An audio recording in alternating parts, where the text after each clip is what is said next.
everyone. This is Young Man the Prophet Ministries. I'm its host, Matthew Espinlaub, and this is my first video. I've never done a video. I'm using a phone.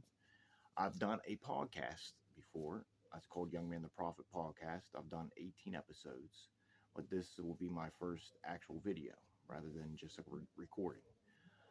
You can find my podcast out on the web, Spotify, etc. I am going to post this on YouTube, and it'll be my first one. A little bit about myself, why I'm doing this video, and what I hope to accomplish with this video. I am a son of God. I believe in the death, burial, and resurrection of Jesus Christ. What I don't believe is the Trinity doctrine. I believe that is definitely a false teaching that the world of Christianity has been teaching for years, if millennia, since the Nicene Council. They've been teaching this doctrine. I'm not going to go too much in depth about the Trinity doctrine or the falsity of it in this video. Maybe in the videos to come I'll talk about it. What I do want to talk about is the forgiveness of sin and what it truly means to be forgiven. You know, I'm an ex-heroin addict. I started using heroin when I was 19. I'm 44. I've been in and out of prison since I was 19. I've done about 20 years in prison in Pennsylvania.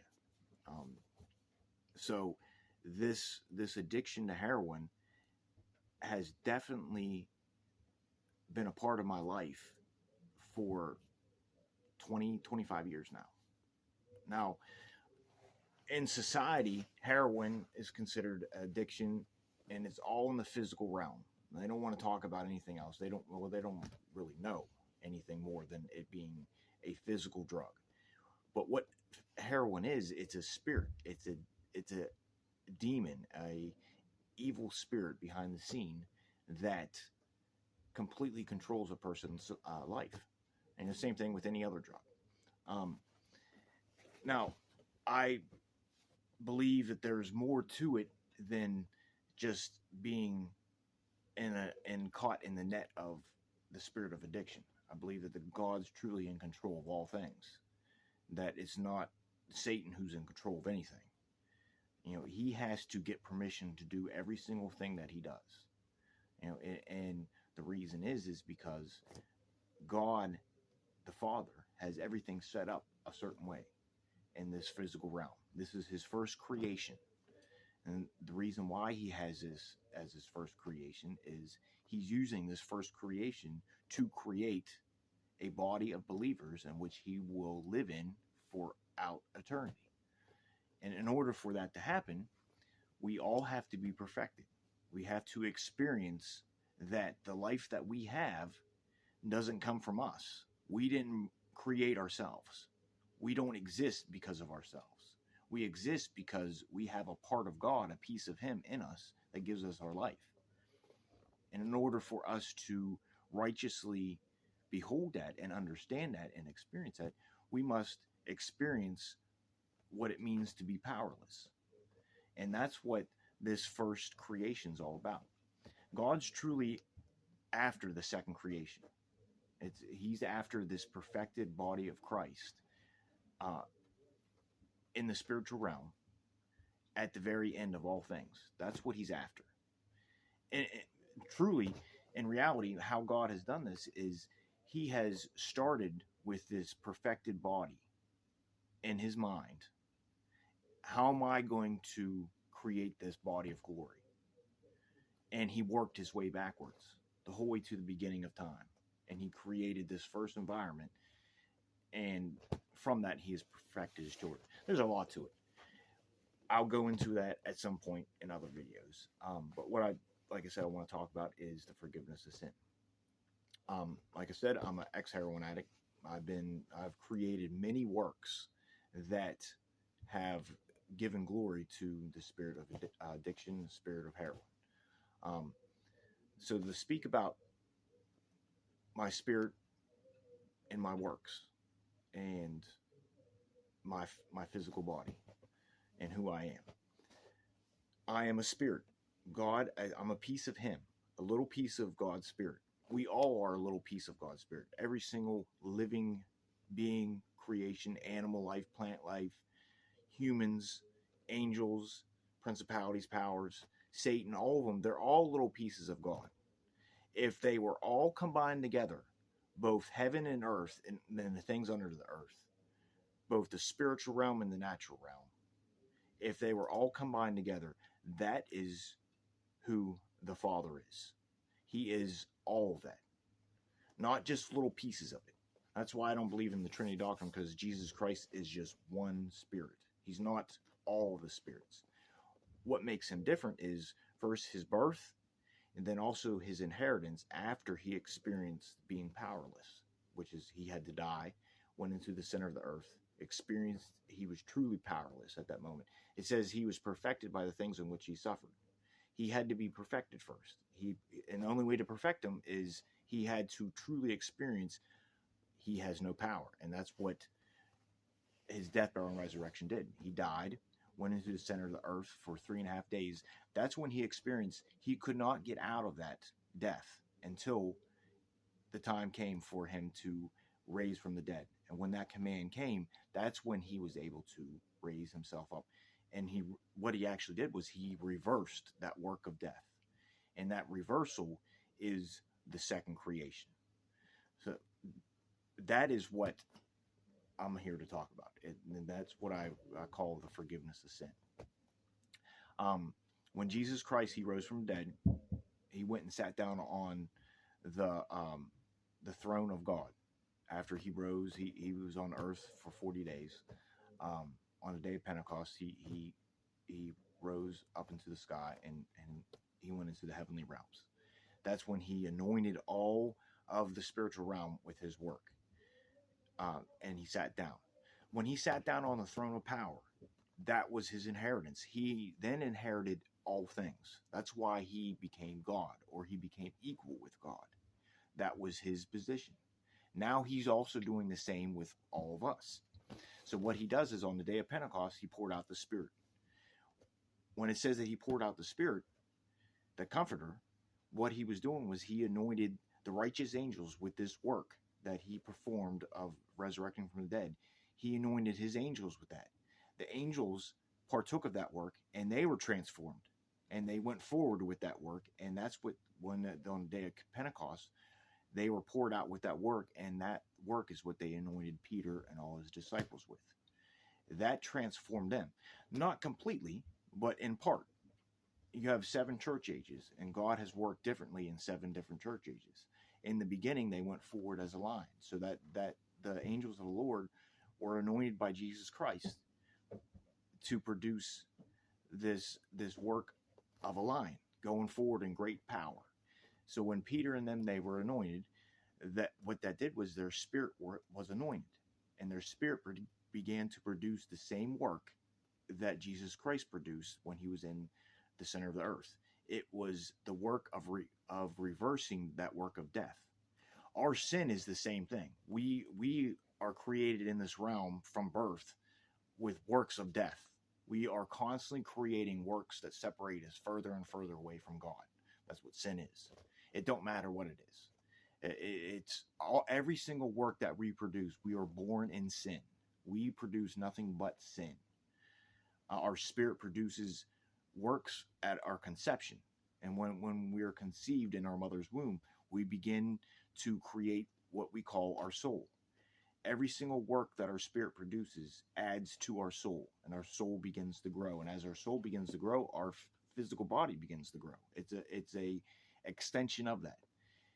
As our soul matures, our physical body begins to mature, and we have our birth and such. It goes on, and we mature more and more. Every single work, though, that our spirit produces in this natural realm, when we're born underneath the tree of knowledge of good and evil, is nothing but sin that separates us from the Father. When we experience the forgiveness of sin, when we believe in Jesus Christ, when he comes to us and awakens our spirit to the truth, and our spirit believes, it begins to produce works of righteousness. It begins to produce resurrecting works.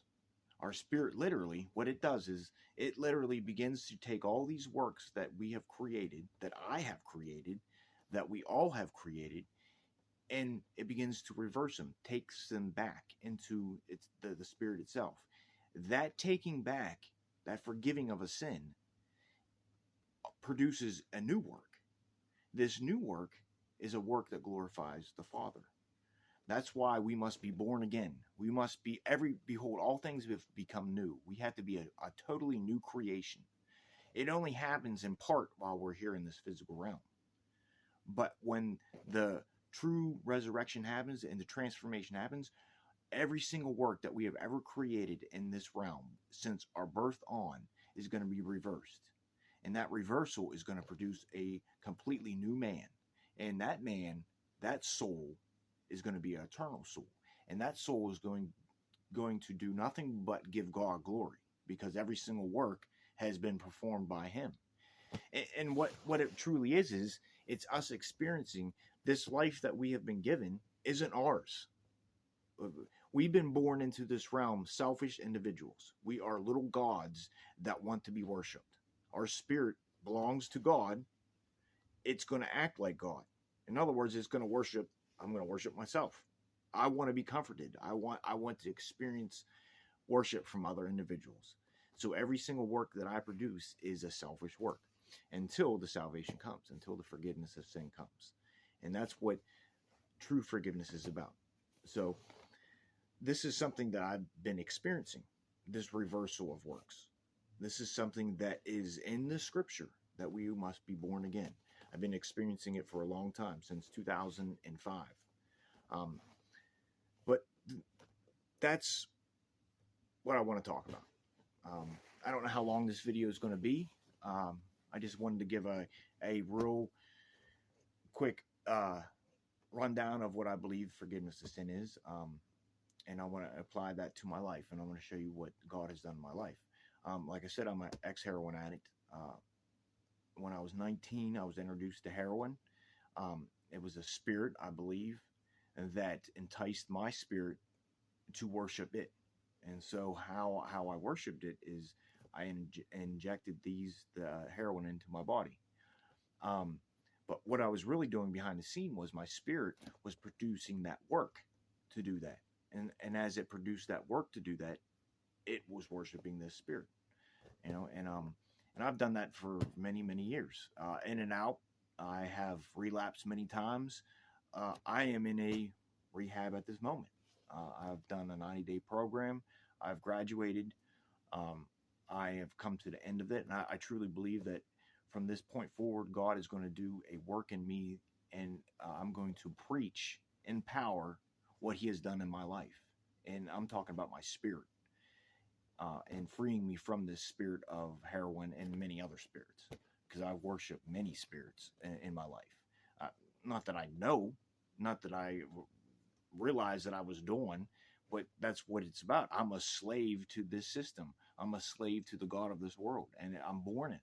Don't have a clue about it until God awakens me, and He has woken me.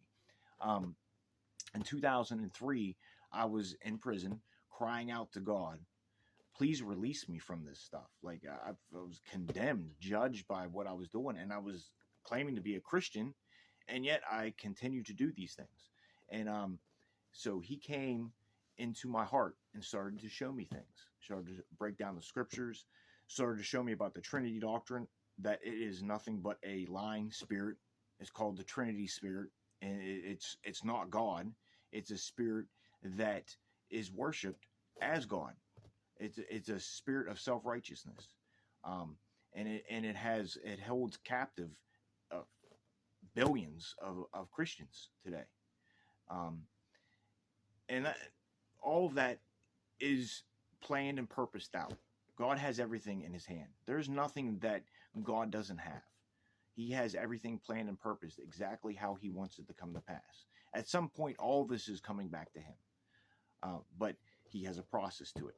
So in 2003, like I said, I was crying out to God, and he started to anoint my spirit, and my spirit started to undo these works that I have selfishly created. And as he undid these works, it released me from all this stuff. And it's been happening for years and years. This is my experience in the Lord. It is called the forgiveness of sin. He has been doing it, and it is such a tremendous blessing, being empowered to do these things. And now I'm coming to a point where I'm going to start to preach this, and it's going to start to do it to other individuals. And this is what he has it set up like this through each age. Every age that he comes on the scene, and then through individuals, and he preaches who he is and what he's doing in this hour. And it has to line up all the way down to the very beginning. It has to be line upon line, precept upon precept, here a little, there a little, but it will all line up. And we are in the very end of days. There are things that need to happen coming up here, which I will definitely talk about in the future. The two witnesses must come on the scene. Different things must happen, must transpire in order for the church to be resurrected. But it's going to be based upon the forgiveness of sin, and truly experiencing the forgiveness of sin, and experiencing that we are pieces of him that need to be released from our selfish first life and be transformed into a new creation. And that, like I said, it is the forgiveness of sin. This is something that it's awesome to experience. When I first started coming into it, I didn't know what was going on. It was crazy. Over time, though, all this sin started to be released from me. And as this sin is released from me, it creates this new work, this work that gives him glory. And the more it happens, the more I give glory to him. And the more I realize it's not me that's doing it, that I didn't give myself life, that I don't exist because of me. I exist because he has given me his life, and he has done it on purpose. There is a perfect reason he has given me life, and I'm going to fulfill that perfect reason and purpose. I'm not going to do anything that he doesn't want me to do. I'm going to do exactly what he wants me to do. I first had to experience all this hardship, and I've been experiencing it for 44 years of my life. I'm at a point in my life now, though, where all this sin has been released, and the spirit of addiction no longer can come to me and entice me. I recognize it for what it is. I see it. It's been exposed. And the work that I used to do, I no longer do. And that's where most of Christianity today, if not all of it, they have no clue. They talk about these things. They speak of the forgiveness of sin, but they're still doing the very same things. What they're truly doing is they're preaching forgiveness of sin, and they're suppressing their sin down to a point where it seems like it's not there, but it still exists. It's still there. And at some point, that's going to be exposed, because there is no forgiveness with the Trinity doctrine. There is no power in that. It is a false way of salvation, and at some point it's going to be exposed. I'm exposing it now. I know that, because there is no power in it. I can't forgive it. It's what the Trinity doctrine truly is saying is that Jesus Christ, who is a created being, is God himself. And so what the Trinity doctrine does is it says that I, the created being, am also God. If I'm saying Jesus Christ, the created being, is God, well, I'm claiming I'm God too, which isn't the case. What Jesus Christ is he is a son of God who has been given the position as God. He's equal with God. And that's the same thing with us. We are all being given the same position. We're all going to be equal with God, because our inheritance is all of God.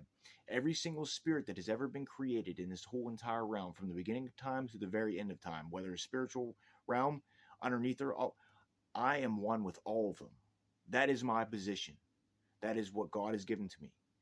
And he has given it to everyone. We're all in this together. And there is a process, though, of redeeming groups of individuals back. Right now, the process is he is perfecting his bride of Christ. And she is going to be the one who spearheads all of this. And it's going to be done in and through these two witnesses coming up. They are going to truly come on the scene in great power and display God's salvation. The whole entire world is going to be against these two witnesses.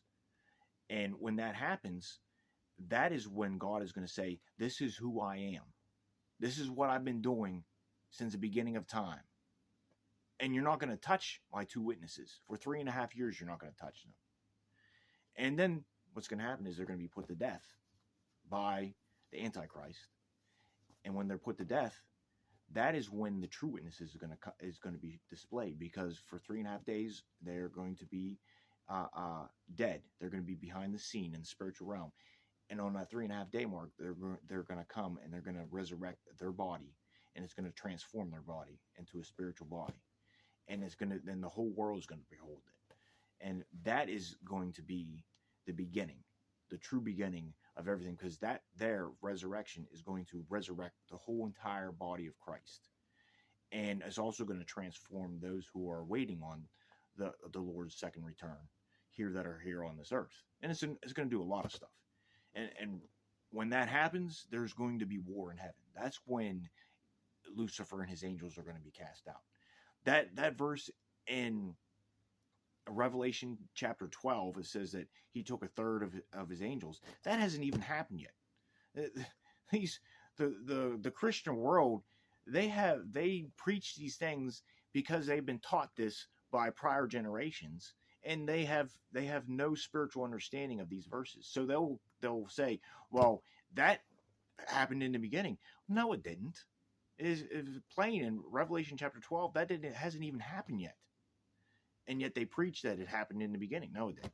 And that doesn't happen until the bride of Christ is resurrected, and they command the angels to go forward and to cast out Lucifer and his angels. And that casting out is a period of 3.5 years. It's called the Great Tribulation period. That's what the pouring out of the 7 vials is. It's Lucifer and his angels being poured out. They are connected to this system. They created this whole system, and they're connected to it. So their removal is obviously going to cause all kind of chaos down here in this physical realm, in the lowest of realms. But that is what the two witnesses are going to bring. And it's going to be because of this work called the forgiveness of sin. And that's what I'm preaching on. That's what I'm speaking about, and I'm witnessing that this is happening. That unless you have this, unless you are experiencing the forgiveness of sin, a transformation of your old works, and they are being removed and recreated into something new, because nothing is going to waste. Every single thing that I have ever created in this natural realm is absolutely needed. It needed to happen. It is 100% what God wanted to come to pass in my life, because this here is needed in order for it to create this new creation. Without this here, without this sacrifice of sin, this here wouldn't be created. And so this is but a moment, but it's needed in order to create this. Just like Jesus Christ, he needed to create that work of death. He separated himself from his body so that he could resurrect himself. That work of resurrection is the forgiveness of sin. He now gives it to all of us. And that's what I've been talking about, of what he's been doing in my life. And I'm going to preach on this from here on out. I'm going to speak it, and I'm going to continue to preach it until the whole entire world hears it. And it's going to happen. It's going to transform the whole world. And that's what it should do. Like, if you are preaching something and it's not doing anything, and you have your little congregation and you're preaching this and that, and it's not transforming the world, then you need to get off the pulpit. And that includes pretty much all the preachers out there, because none of them are doing anything. You have your little clans of people, your little groups of people, your little congregations of people, or you have your mega churches too. All they're doing is they're preaching this kingdom. They want this kingdom to go on. They preach the prosperity of this kingdom. They don't preach what's really happening in the spiritual realm, what is about to happen. None of them are. I haven't heard it anywhere. And if you do hear it and you're listening to this video, please share it with me, because I would like to hear it too. I would like to have some fellowship with it. I haven't heard it. Not what I'm talking about, and that there's about to be a change of government. And so I just wanted to make this video and put it on YouTube and possibly get some listeners, and maybe I'll have some fellowship. At this moment, I pretty much have no fellowship whatsoever. I have my fiance, who is with me in spirit, and she has some good stuff, and she believes, and I have fellowship with her. But other than that, I have no fellowship, and I've been doing this for years. I've been talking. I've been doing a podcast. No reply from anyone, and God has it set up that way too, because until it's time, He's not going to open the ears of people. But when it's time, He is going to open the ears. I'll be ready too, and I'll have the word that He wants me to give. So that is about all I'm going to say for this video. I'm going to post this, and then I will continue to post videos periodically. Until then, this is Young Man the Prophet Ministries. I'm signing off. Everyone have a blessed day and evening whenever you listen to it, and I'll talk to you later.